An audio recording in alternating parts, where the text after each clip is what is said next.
All right, well, it is that time. Happy Wednesday.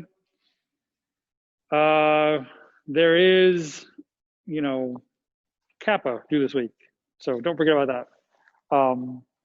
And you have all the tools in your tool belt that you need to do it at this point. We're well ahead of the game in class of where we are on the Kappas, actually. So don't forget as you're coming in to do the attendance. And we can basically just get going. So in class yesterday, we were beginning to wrap our brains around PV diagrams. Let's just review some of what we were talking about. If you have, again, let's remind ourselves of what we're really talking about. We're really talking about some sort of contained gaseous system, usually. So we've got some lid on it, and that lid is free to move up and down to let the volume of this gas expand or contract, right? And so we're thinking about how the pressure inside this, a PV diagram is just that. It is how the pressure of this gas will depend on the volume of this gas. And we define some things. So this is pressure and volume, right? So how might you go about doing this, right? One way to think about doing, obviously, the gas is going to want to expand, usually. So usually what will happen is, how will you increase the pressure? Well, a simple way to think about that is just having a little box up here and filling it up with more weights. If you want to compress your fluid, you can put more weights in that box and the gas will get compressed. That's an easy way to change the volume in a negative direction. If you want to change the volume in a positive direction, how can you do that? Well, you can imagine taking rocks off of the top and then it will expand slightly, right? So that's the kind of things I want you to be thinking about as we're talking about moving in a PV diagram, increasing in volume, increasing in pressure. You can also imagine, of course, adding a temperature reservoir, right? Putting this in contact with a thermal reservoir that might be hotter than your gas or colder than your gas to either add or remove thermal energy from your system. Those are the two things we can do. We can take rocks off or put them on the top to move the thing up and down. We can add or remove thermal energy by placing it in contact with a reservoir that has a different temperature. As we do this, the pressure and the volume of the substance will change, right? Even if we don't add rocks, it's possible that adding energy will still cause the volume to expand. Okay, so this is the picture I want you to have in your head as we're talking about these PV diagrams. It really is the properties of a gas that's being contained in some sort of cylinder like this. Okay, we talked about, so we know that if, for example, we take rocks off the top and we let this gas expand, it's going to do work. How much work is it going to do? We wrote an equation down last time for that dW is equal to P times dV. And infinitesimal work is going to be equal to the pressure times an infinitesimal volume difference.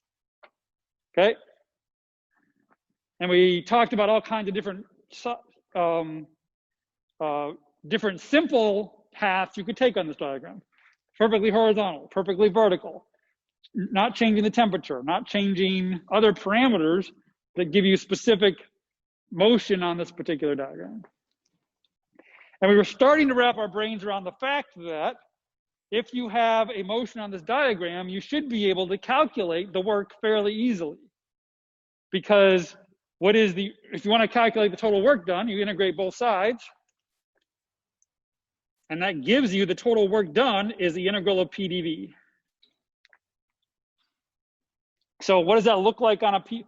Well, let's say you start here and you end here and you do some path that looks like this. How would you go about calculating the work done by the gas in making that transition?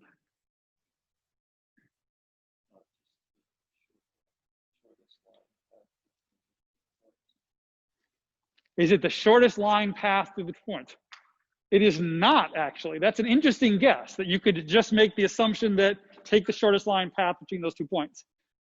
It's not that actually, but that's a good guess.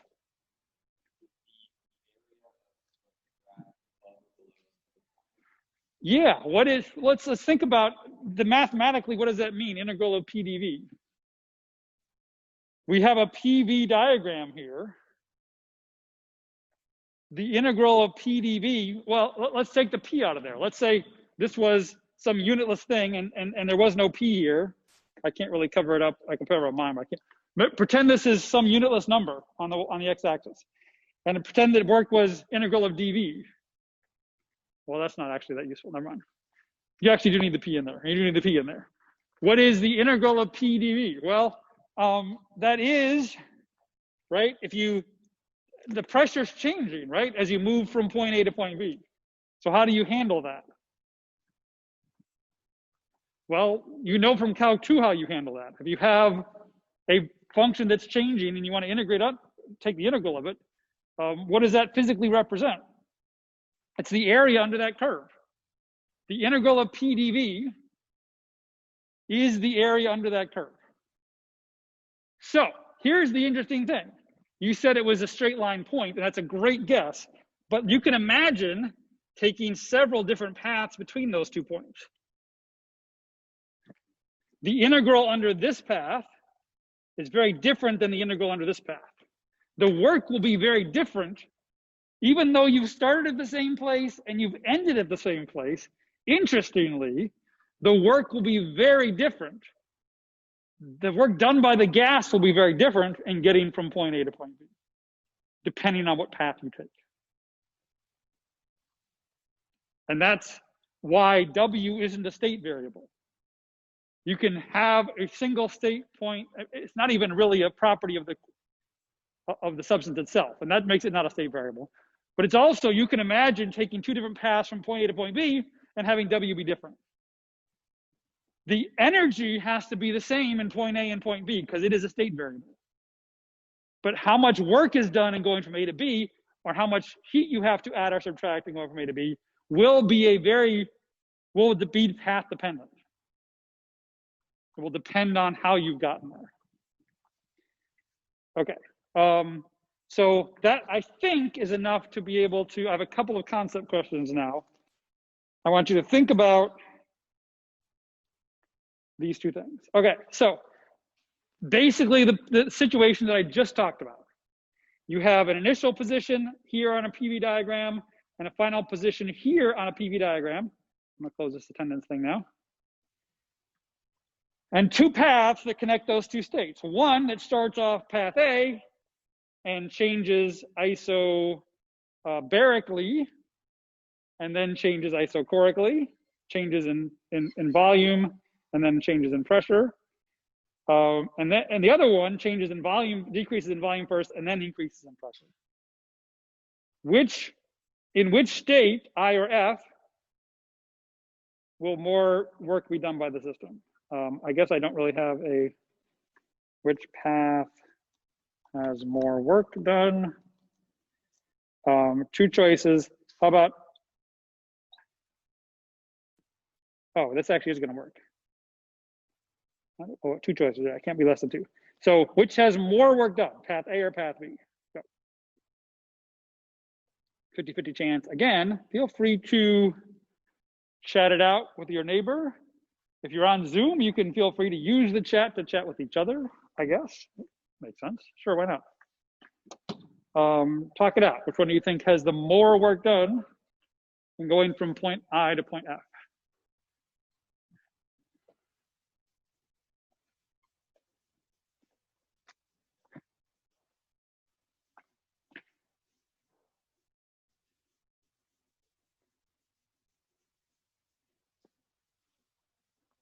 "20 seconds left for this very, I don't even say the very low stakes, for this 0 stakes quiz, other than your conceptual understanding of what's going on. 10 seconds left.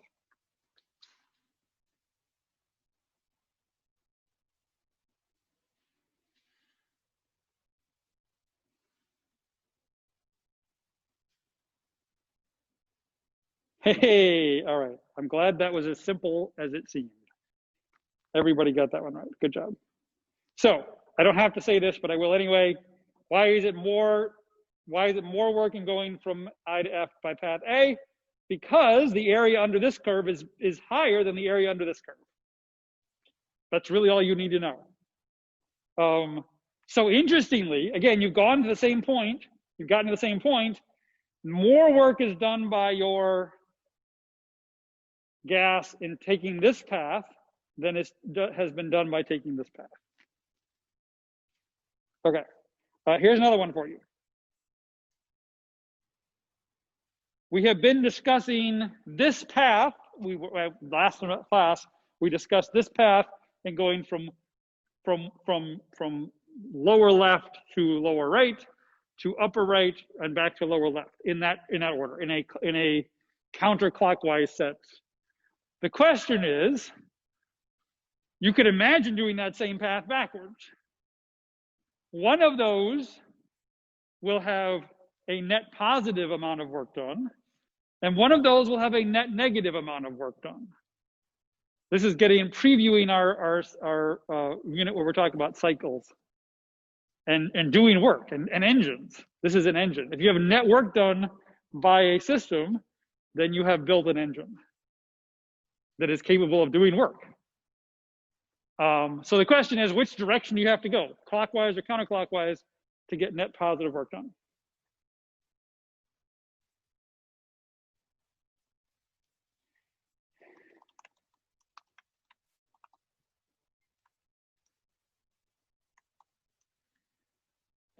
Still, again, two choices, go.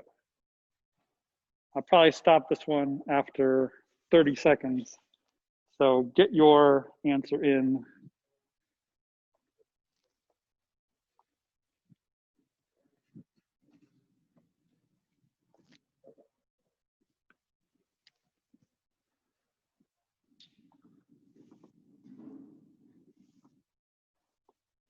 Ten seconds left or so.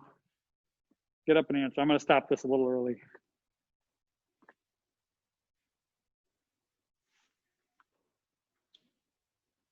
Okay. I'm going to stop it now. Oh no. Can I still bring this back? I pressed the wrong button. Present it again.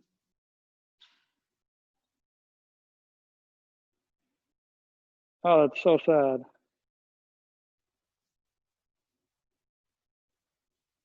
I just pushed the wrong button.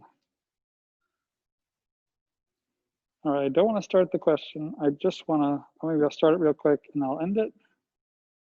Okay, and I'll end it. Stop, stop, stop, stop, stop, oops. Stop. Uh-oh, now I've gotten to a place where I have no idea what's happening.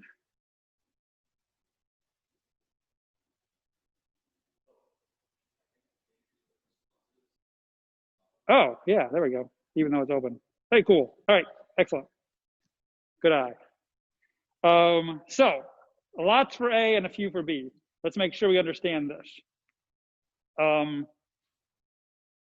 So, again, if we're gonna make a whole loop around this thing, right? So we're gonna be integrating in both directions.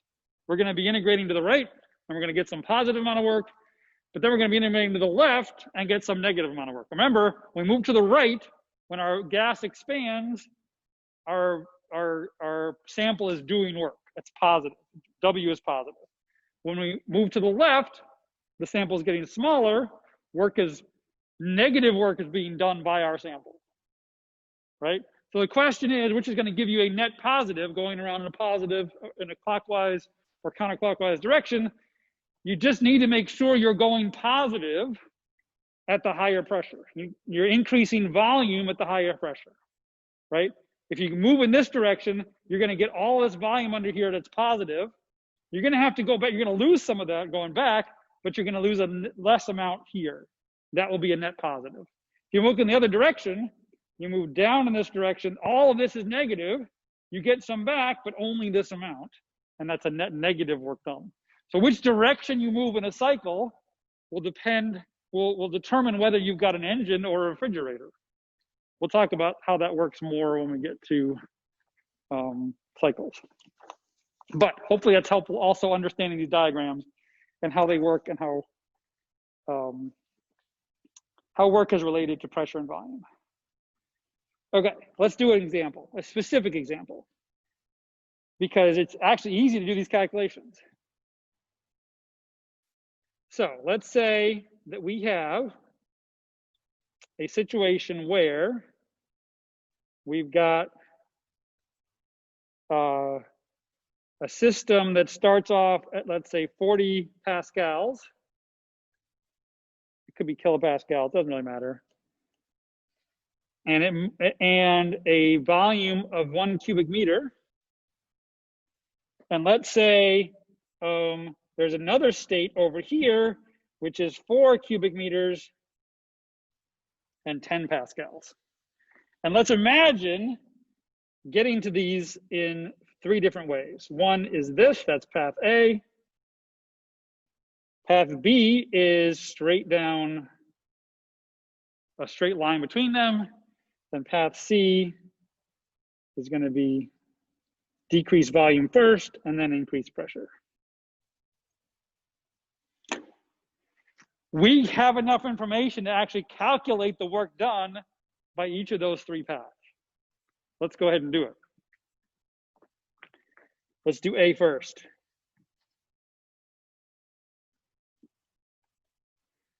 We know that work is the integral of P times dV.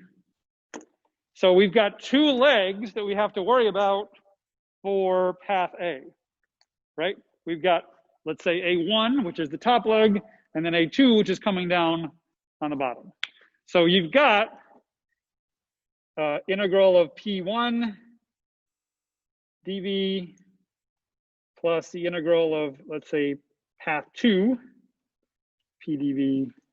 In fact, I don't want to say P1. I want to say really, this is, 1 and 2, path 1 and path 2. Path 1 is pretty easy because pressure is constant. Pressure is constant, I can pull it out of the integral. And I really have just P times the integral of dV. Path 2 is also really simple. Why is path 2 really simple?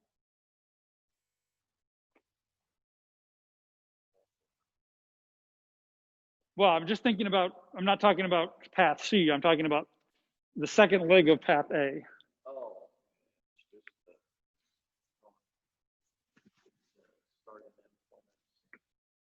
It's 0, that's exactly right. There is no change in volume along that second path, so there is no work done in that second path. dV is 0. There is no change in volume. So I can even ignore this term. The only place I'm actually doing work is in the first part of that path. And it's easy to calculate because the pressure is constant. What's the integral of pdV?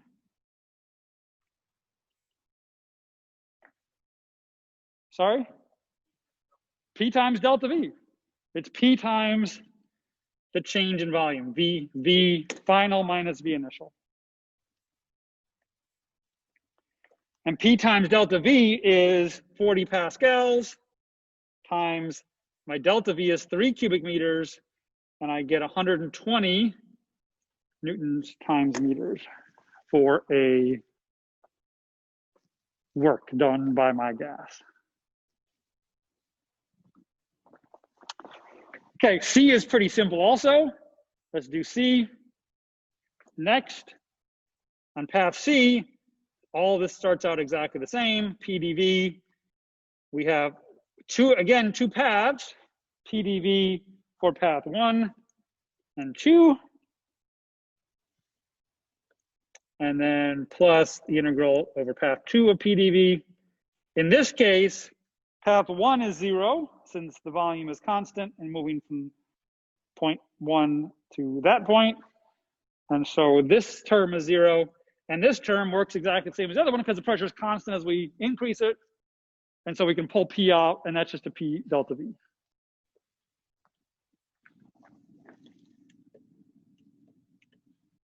Now, you might think that you get therefore the same amount of work. You do not, because the pressure is different. The pressure is lower. The delta V is the same, but the pressure is lower. So the work that you are actually doing is smaller on the lower path. So this is 10 pascals times 3 cubic meters. And that gives us a total work done of 30 Newton meters, which is a heck of a lot different than 120 Newton meters. A heck of a lot different. This is not a small amount of, if your volumes and your pressures are vastly different, you're going to get a vastly different amount of work done by your gas than moving along these two paths. In this case, a factor of 4 difference.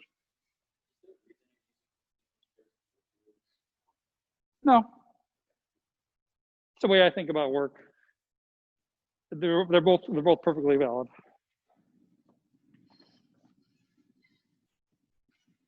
All right, let's think about path B. How are we going to do that one?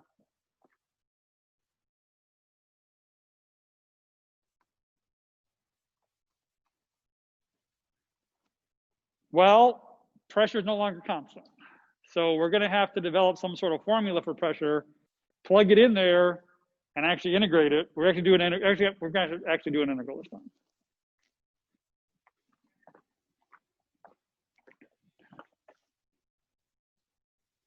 So for B, we need an equation for pressure as a function of volume.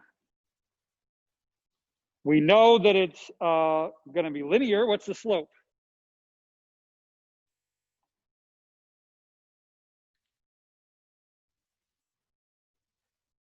Negative 10 pascals per cubic meter. That's right. Just, you can do a delta y over delta x. 30 pascals divided by 3 cubic meters, and it's negative 10 pascals per cubic meter. What's the intercept?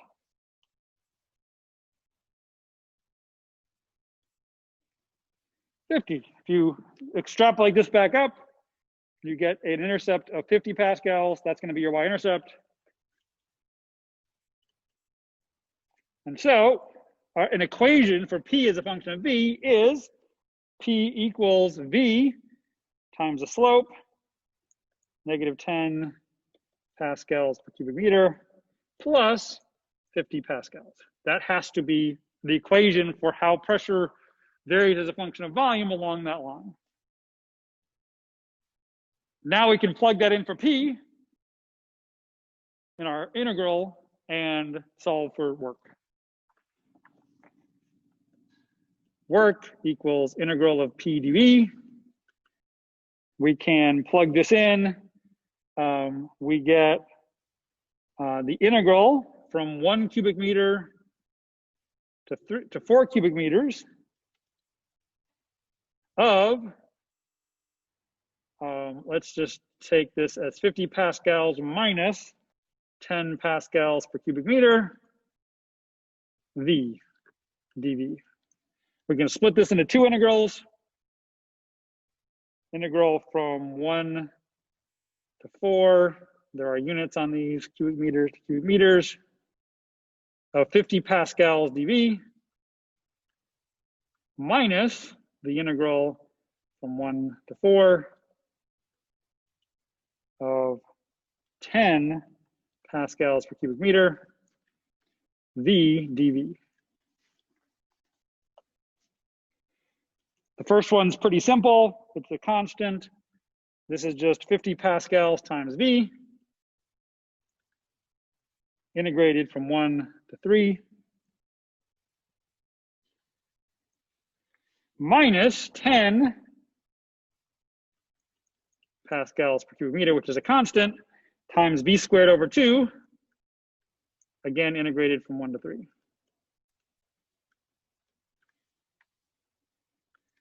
So this one, I get, oh, sorry, 1 to 4, not 1 to 3. I was so close. So this is 4 meters cubed times 50 Pascal gives me 200 Newton meters, minus 1, which is 50 Newton meters, minus quantity, 10 over 2 is 5 Pascals per cubic meter, times V squared. 4 meters cubed squared is 16 meters to the 6th power. Gets a little crazy. Minus, again, our 5 Pascals per cubic meter times 1 meter to the 6th power. Multiply all this out, we get our first two terms give us 150 Newton meters, minus 5 times 16 is 80 Newton meters, minus 5 Newton meters, and we get 150 minus 75, or 75 Newton meters. Does that make sense? It's certainly between our last two values, right? We expect it to be between those two. And in fact, if we just done this geometrically, we probably could have saved ourselves some integration, right? What has to be true of the area under this curve compared to the area under this curve and the area under this curve? It's got to be halfway between, right? You probably could have just taken the difference between those two works that you got before and divided it by 2 and added it up to the bottom one. So it had to be the average of the work you got for this one and the work you got from this one, just thinking about it geometrically. And I think that's what we got, 120 to 40, we got to 75. So I think that works out. So doing integrals is fun. If you like doing integrals, you can do them, but sometimes you don't have to do the integral if you can figure out geometrically how these things are going to work. Okay, so hopefully that helps you. You're going to have to be doing some calculations for works and thinking about how some works compare to the others. You should be able to look at the diagram and figure out which will have the most work done.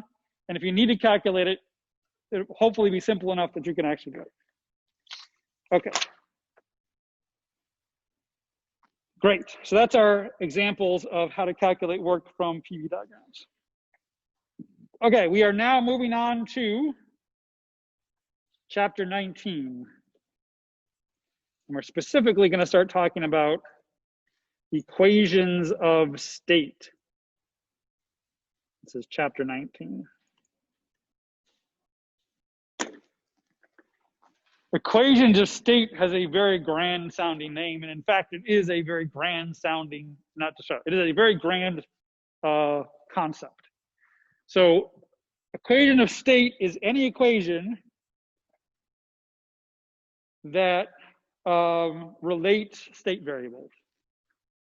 Remember, your state variables can be things like total energy, can be things like pressure, can be things like temperature, can be things like volume, anything that is a measurable quantity of the substance that you're talking about. These relate the state variables in a substance. So, and in other words, given any two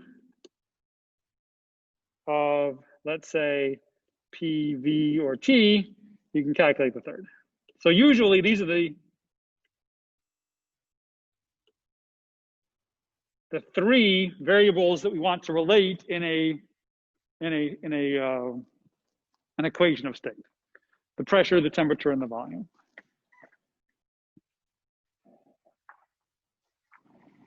You know probably already an equation of state that's pretty famous and is used widely in lots of applications.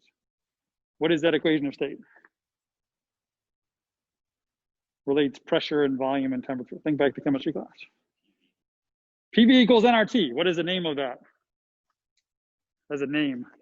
The ideal gas law. Exactly right. So let's talk for a minute about ideal gases.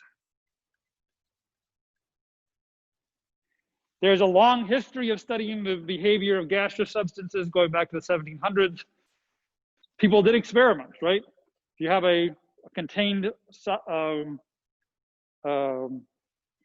gaseous substance, you can do experiments to see how changing the volume and the temperature and the pressure changing one of those variables affects the other variables.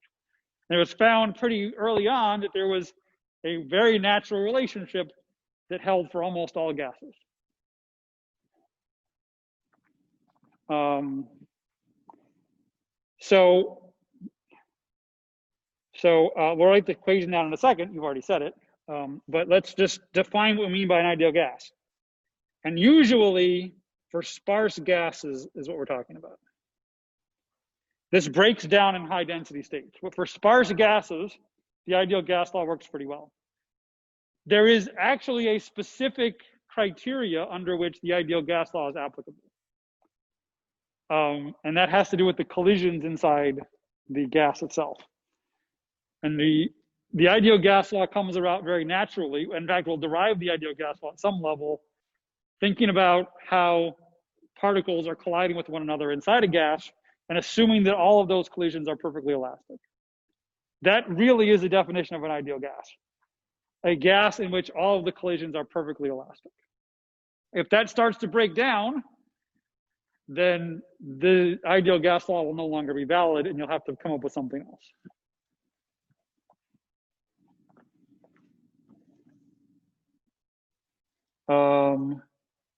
With perfectly elastic collisions, I'll say that.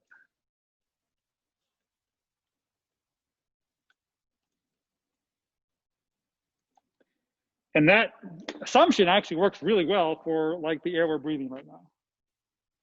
So when you have those two things, you have the ideal gas law, pressure times volume equals little n capital R temperature, or if you are a physicist and you like working with real numbers, capital N, lowercase k, capital T. PV equals nRT or PV equals nKT. They're different n's. Let's define briefly what we mean by all of these things. We know that PV and we know what PV and T are. Pressure, volume, and temperature. We'll write them down anyway.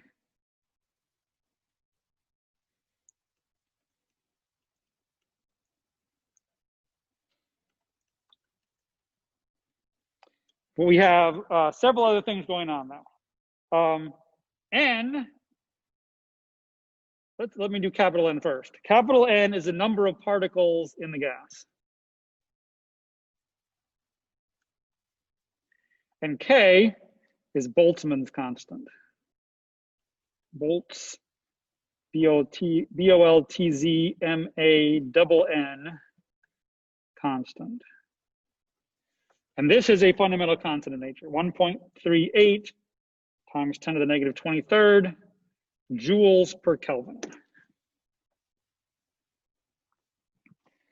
So this is the way a normal rational physicist would go about parameterizing this space.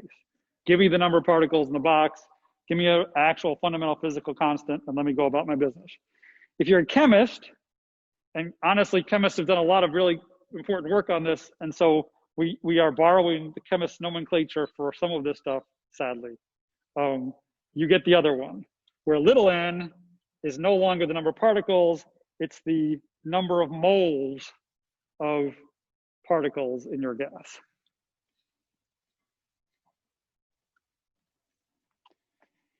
And R is called the gas constant. And it's equal to 8.31 joules per mole Kelvin.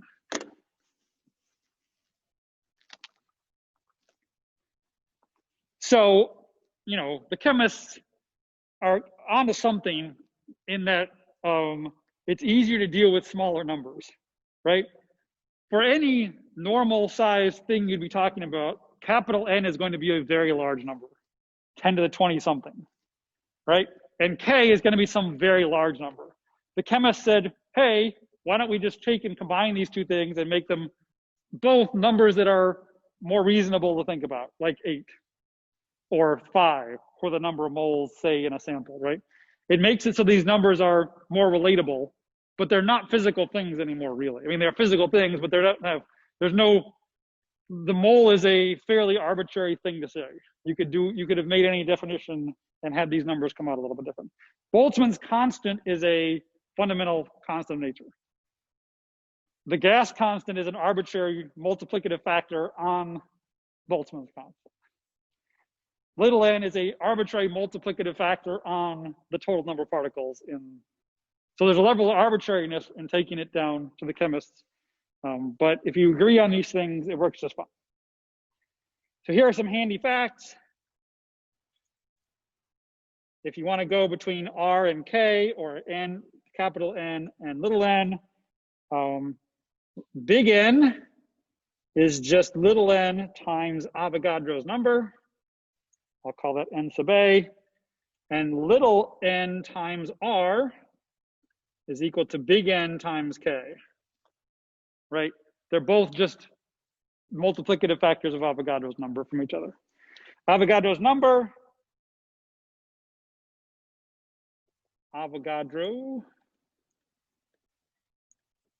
number, and it is about 6.02 times 10 to the 23. It's just a number. Doesn't even have any units. It is the number of particles in a mole.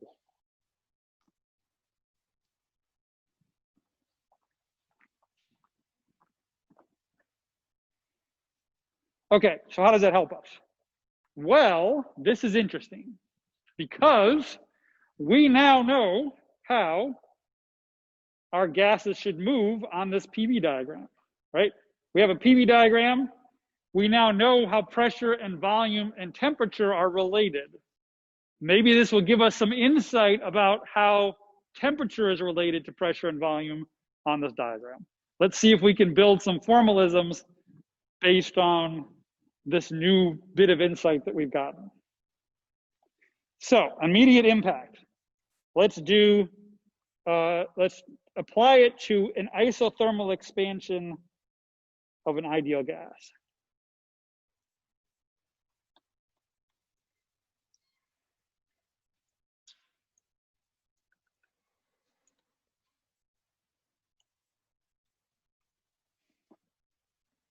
So I'm going to draw a PV diagram. I'm going to start with an initial state here. I'm going to think about how it's going to change in pressure as I increase the volume, keeping the temperature constant. We've seen, that was one of our transitions. Remember, that was isothermal. We've seen how constant pressure transitions work. We've seen how constant volume transitions work. Those are easy to plot on this diagram. But what does a constant temperature change look on this diagram? How does that look? We have all of the tools or the information we need now to plot it up there. Let's go ahead and do it. So we know that PV equals NKT. And in this case, T is a constant. That we know. And so let's solve this for P. Again, we want to know how P changes as we change V, holding T constant. And this is not a difficult thing to do. P equals NKT over V. NKT in this case is completely constant. So P goes as 1 over V.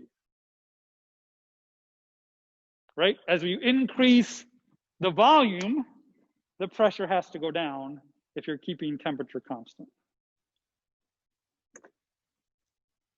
This is proportional to 1 over V. So you're going to keep it. So you have, by putting this in this diagram, right? This is the other thing. By specifying a location in the PV diagram, you are also specifying a temperature, given a certain amount of number of particles in your gas, assuming that's held constant. Then picking a place on the PV diagram picks a temperature. There are other places on this diagram which have the same temperature. Let's trace out where they are. What does a 1 over V curve look like?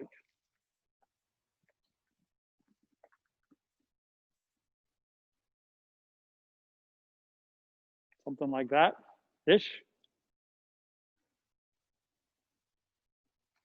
So if you want to do it, that's an isothermal expansion. That's what it will look like on a PV diagram. As you increase the volume, if you want the temperature to stay the same,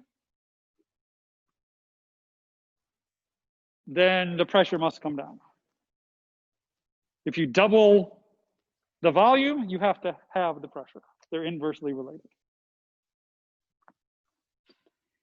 What if you had a hotter temperature object? Is that going to be above or below this one on the PV diagram?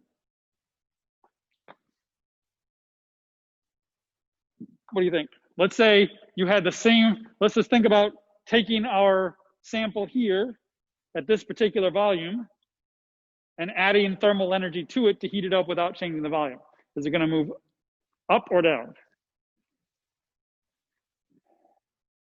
It has to go up, right? Think about what pressure is. It's how fast these, how hard these molecules are hitting the container walls. If you increase the temperature of them, they're moving faster, that pressure has to go up. It must. So this is also, so again, that's an isotherm. All the points along that curve have the same temperature. If you raise the temperature, you go to a different isotherm. You can imagine all of these have a different temperature, higher temperature. As you move up in this diagram, you're also moving towards higher temperatures. You have to be. So this PV diagram for an ideal gas and for pretty much any other equation state you can think of is also a temperature diagram. You should be able to determine the temperature from any point on this diagram given the number of particles in the gas. That looks something like this. These are all isothermal transitions at different temperatures and what they would look like on the PV diagram. Moving up in the diagram is simply moving towards higher temperatures. Moving to the right on the diagram is also moving towards higher temperatures. It has to be. That comes straight out of the ideal gas law.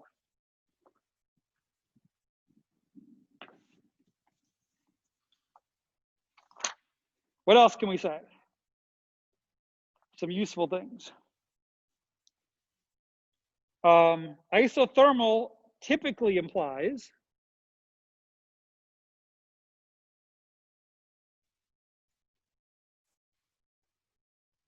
that the total change in energy of the system is 0.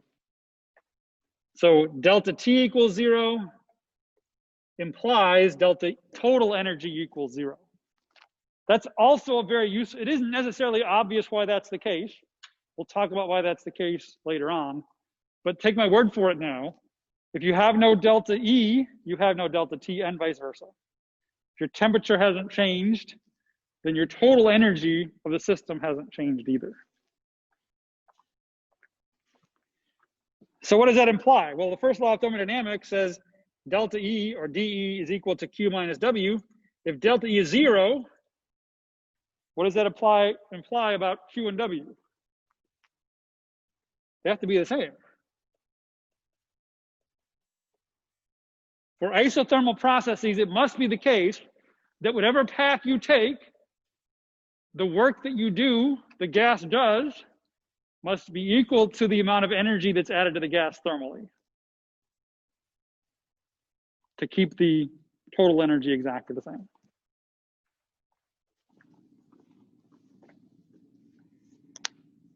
Well, we can calculate the work done along one of these isotherms, right? It's not going to be constant. It's going to be changing the pressure as we increase the volume, but we know exactly how it's going to be changing. We can plug that in and solve for how the work changes as the volume changes. Let's try it. We know that the work is the integral of V1 to V2 of PdV.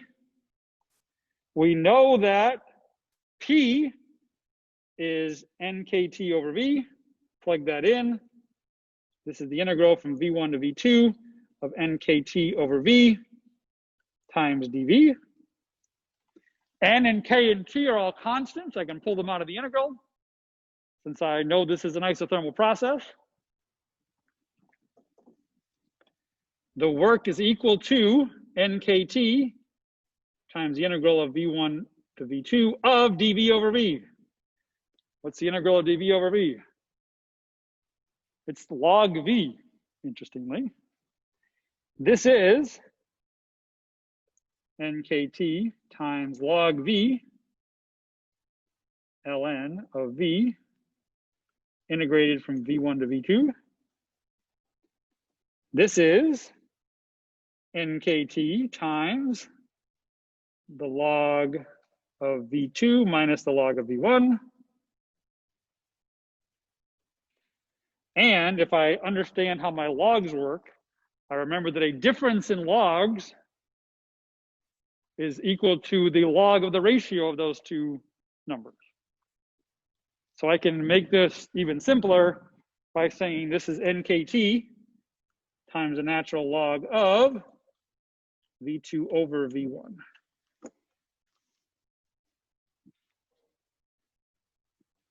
Anytime an ideal gas undergoes an isothermal expansion or contraction, you can immediately write that equation down for the work.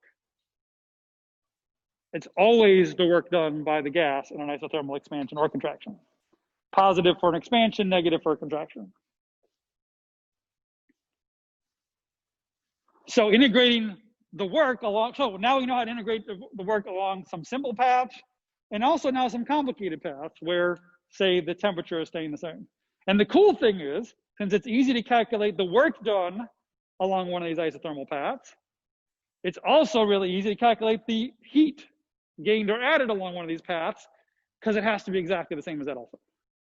Once you find one of them, that's also Q, because they're equal to each other.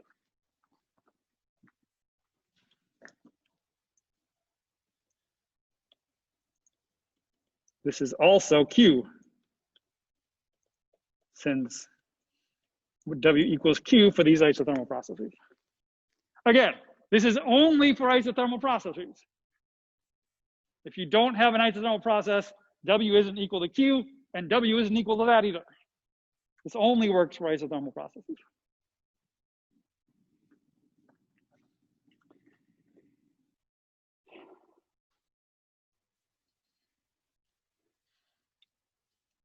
Okay, our next little task is to try to develop a kinetic theory of gases. In other words, I want to know, so I've told you that heating a substance up increases the velocity of the particles inside the gas. What I'm interested in knowing is how fast are they going? And we have the tools to be able to derive an actual kinetic theory of gases based on elastic collisions within some box. And so that's going to be our next task, is to derive some equations for velocities of things in terms of the temperatures of those things moving forward. But I've only got 1 minute left today, so it seems silly to start that whole conversation today. Let's actually start that conversation on Friday. All right. Cap and due tomorrow. Office hours tomorrow morning. See